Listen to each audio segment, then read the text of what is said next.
দেখো, তোমরা যারা ক্লাস 10-এ পড়ছো, সামনের মাস অর্থাৎ এপ্রিল মাসে রয়েছে তোমাদের ফার্স্ট সেমেটিভ এক্সাম।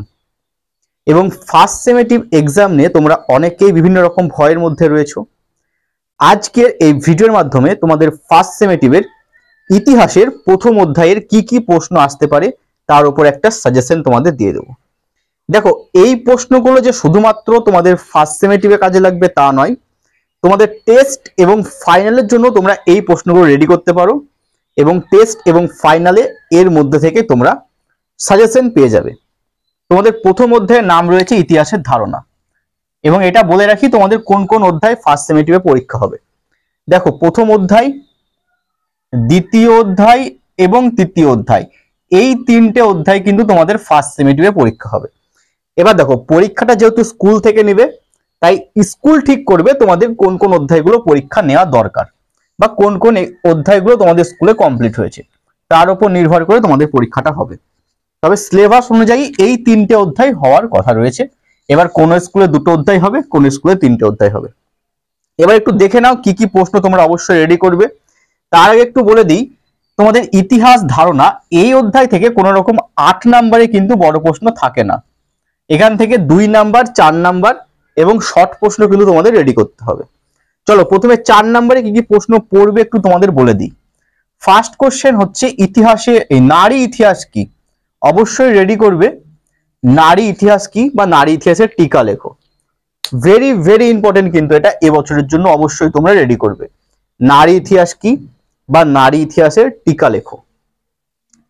2 নাম্বার প্রশ্ন, আধুনিক ইতিহাসের উপাদান রূপে ইন্দিরা গান্ধীকে লেখা জওহরলাল নেহরুর চিঠিপত্রের গুরুত্ব কি।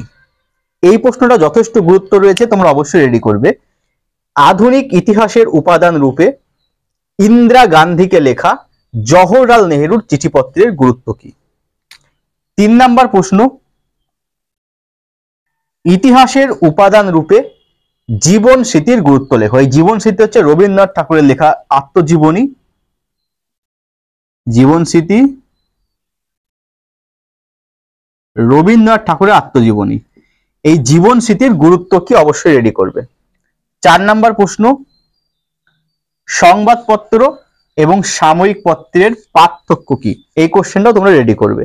তবে প্রথম যে 3টে কোশ্চেন তোমাদের বললাম, নারী ইতিহাসের টিকা, আধুনিক ইতিহাসের উপাদান রূপে ইন্দিরাকে লেখা জওহরলাল নেহরু চিঠিপত্রের গুরুত্ব এবং ইতিহাসের উপাদান রূপে জীবন স্মৃতির গুরুত্ব, এই 3টে প্রশ্ন তোমাদের খুব ভালো করে রেডি করতে হবে। এই 3টে প্রশ্নের মধ্যে থেকে তোমরা টেস্ট এবং ফাইনাল এই দুটোতে কমন পাবে। এবং পরের প্রশ্নটা রেডি করতে বললাম এই কারণে, কারণ এই প্রশ্ন তোমাদের 2 নম্বরে দিতে পারে অথবা কোনো কোনো স্কুলও কিন্তু এই প্রশ্নটা দিয়ে দিতে পারে। যেহেতু ফার্স্ট সেমেটিভের প্রশ্নটা স্কুল থেকে হয়, তাই পুরো দায়িত্বটা থাকে স্কুলের ওপর। এবার স্কুল ডিসিশন করবে কোন কোশ্চেনটা দেওয়া উচিত, কিন্তু বোর্ডের ক্ষেত্রে প্রথম যে 3টে বললাম সেই 3টে তোমাদের সব থেকে বেশি গুরুত্ব রয়েছে। এবার দেখো 2 নাম্বার প্রশ্ন কি কি রেডি করবে। প্রথম প্রশ্ন, নতুন সামাজিক ইতিহাস কি। তোমরা খাতা একটু নোট ডাউন করে নাও বা যাদের বই আছে একটু বইয়ে দাগিয়ে নাও, নতুন সামাজিক ইতিহাস কি। 2 নাম্বার প্রশ্ন, অ্যানাল স্কুল কি বা অ্যানাল স্কুল বলতে কি বোঝো। 3 নাম্বার প্রশ্ন, সাব অল্টার্ন গোষ্ঠী কারা। সাব অল্টার্ন মানে নিম্নবর্গীয় ইতিহাস চর্চা, সাব অল্টার্ন গোষ্ঠী কারা। 4 নাম্বার প্রশ্ন, ইতিহাসের উপাদান রূপে খেলার ইতিহাসের গুরুত্ব কি। ইতিহাসের উপাদান রূপে খেলার ইতিহাসের গুরুত্ব কি। 5 নাম্বার প্রশ্ন, 1911 সালের গুরুত্ব কি। ভারতীয় ইতিহাসে 1911 সাল, এই 1911 সালের গুরুত্ব কি। 6 নাম্বার প্রশ্ন, খেলার ইতিহাস চর্চায় নগেন্দ্র প্রসাদ সর্বাধিকারীর অবদান আলোচনা করো। খেলার ইতিহাস বলতে এখানে ভারতের খেলার ইতিহাস চর্চায় বা ফুটবল খেলার ইতিহাস চর্চায় নগেন্দ্র প্রসাদ সর্বাধিকারীর অবদান আলোচনা করো। 7 নাম্বার প্রশ্ন, শিল্প চর্চার ইতিহাসের গুরুত্ব কি। 8 নাম্বার প্রশ্ন, পোশাক পরিচ্ছদের ইতিহাসের গুরুত্ব কি। 9 নাম্বার প্রশ্ন, ইতিহাস চর্চায় উপাদান রূপে ফটোগ্রাফির গুরুত্ব আলোচনা করো। ইতিহাস চর্চার উপাদান রূপে ফটোগ্রাফির গুরুত্ব আলোচনা করো। 10 নম্বর প্রশ্ন, স্থানীয় ইতিহাস বলতে কি বোঝো এবং স্থানীয় ইতিহাস চর্চার গুরুত্ব কি? স্থানীয় ইতিহাস বলতে কি বোঝো এবং স্থানীয় ইতিহাস চর্চার গুরুত্ব কি? 12 নম্বর প্রশ্ন, সামরিক ইতিহাস চর্চার গুরুত্ব কি? 13 নম্বর প্রশ্ন, পরিবেশ ইতিহাস চর্চার গুরুত্ব কি এবং এর সঙ্গে দেখে রাখবে পরিবেশ ইতিহাস চর্চা কাকে বলে, সামরিক ইতিহাস চর্চা কাকে বলে, এগুলো অবশ্য দেখে রাখবে। 14 নম্বর প্রশ্ন, সরকারি নথিপত্রের গুরুত্ব কি? পাশাপাশি দেখে রাখতে হবে সরকারি নথিপত্রের সীমাবদ্ধতা আলোচনা করো, এটাও কিন্তু দেখে রাখতে হবে। 15 নম্বর প্রশ্ন, আত্মজীবনী এবং স্মৃতিকথা বলতে কি বোঝো? 16 নম্বর প্রশ্ন, বিপিনচন্দ্র পালের 70 বৎসর আত্মজীবনীর বিষয়বস্তুটা কি ছিল সেটা দেখে রাখতে হবে। বিপিনচন্দ্র পালের 70 বৎসর গ্রন্থের বা আত্মজীবনীর বিষয়বস্তুটা কি?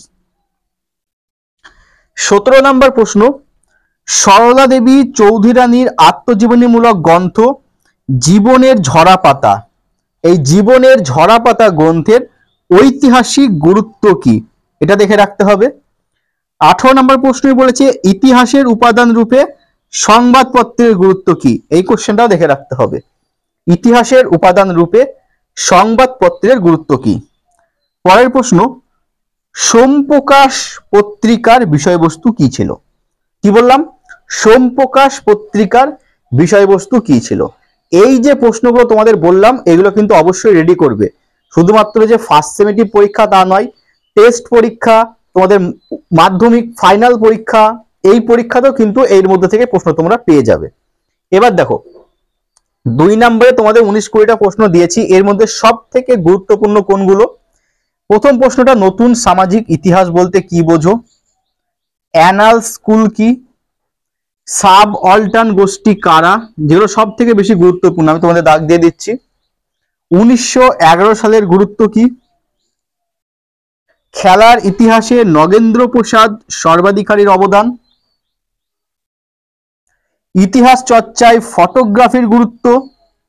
স্থানীয় ইতিহাস বলতে কি বোঝো? স্থানীয় ইতিহাস চর্চার গুরুত্ব। সামরিক ইতিহাস চর্চার গুরুত্ব। পরিবেশ ইতিহাস চর্চার গুরুত্ব। সরকারি নথিপত্রের গুরুত্ব ও সীমাবদ্ধতা। আত্মজীবনী এবং স্মৃতিকথা বলতে কি বোঝো? বিপিন চন্দ্র পালের 70 বৎসর গ্রন্থের গুরুত্ব এবং সরলা দেবী চৌধুরী রানীর জীবনের ঝরা পাতার ঐতিহাসিক গুরুত্ব। এবার দেখো এই কোশ্চেনটা কিন্তু 4 নম্বরেও আসতে পারে, সরলা দেবী চৌধুরী রানীর জীবনের ঝরা পাতার ঐতিহাসিক গুরুত্ব। তো তোমরা কিন্তু সেভাবেই পুরো প্রশ্নগুলো রেডি করবে, বোঝা গেছে? তো যে প্রশ্নগুলো বললাম এগুলো রেডি করো, দেখবে এর মধ্যে থেকে তোমাদের ফার্স্ট সেমেস্টারের পরীক্ষায় কমন পাবে, পাশাপাশি কিন্তু তোমরা টেস্ট পরীক্ষা এবং ফাইনাল পরীক্ষাতেও কমন পেয়ে যাবে। কিন্তু এখন থেকে তোমাদের কোশ্চেনগুলো রেডি করে রাখতে হবে। যদি রেডি না করে থাকে, এখন থেকে যদি রেডি না করো, টেস্ট পরীক্ষা এবং ফাইনাল পরীক্ষার সামনে কিন্তু বিপদে পড়বে।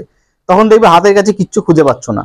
এখন থেকে যদি অল্প অল্প করে রেডি করা থাকে জিনিসগুলো, দেখবে তখন তোমার হাতের কাছে সমস্ত জিনিসটা থাকবে, তোমার রিভিশন দিতে বা পড়তে খুব সুবিধা হবে।